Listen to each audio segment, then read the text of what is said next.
من هو النبي الذي مات ولم يولد؟ آدم عليه السلام. من هو النبي الذي ولد ولم يموت؟ عيسى عليه السلام.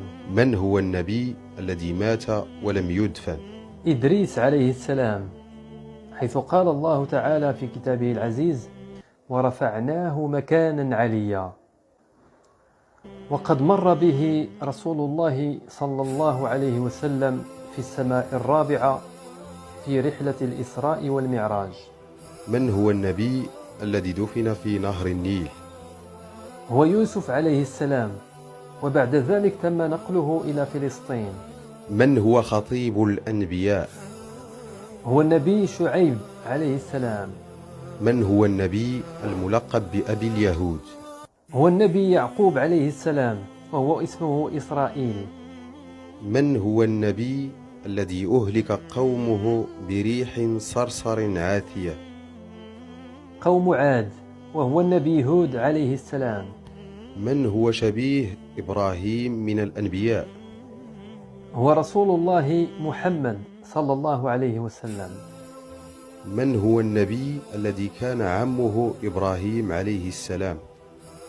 هو النبي لوط عليه السلام، وكثير منا يسمع بقوم لوط ولا يعرف اسم هذا القوم، اسمه سدوم.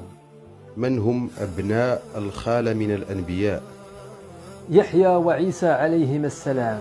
من هو النبي الذي علمه الله لغة الطير والحيوان؟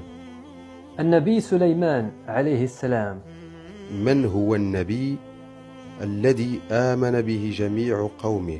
النبي يونس عليه السلام. من هو النبي الذي لم يؤمن به أحد؟ النبي لوط عليه السلام. من هو النبي الذي بشر ببعثة نبينا محمد صلى الله عليه وسلم؟ النبي عيسى عليه السلام.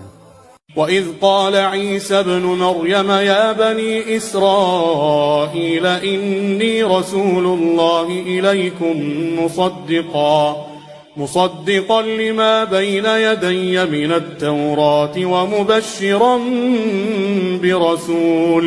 ومبشرا برسول يأتي من بعد اسمه أحمد.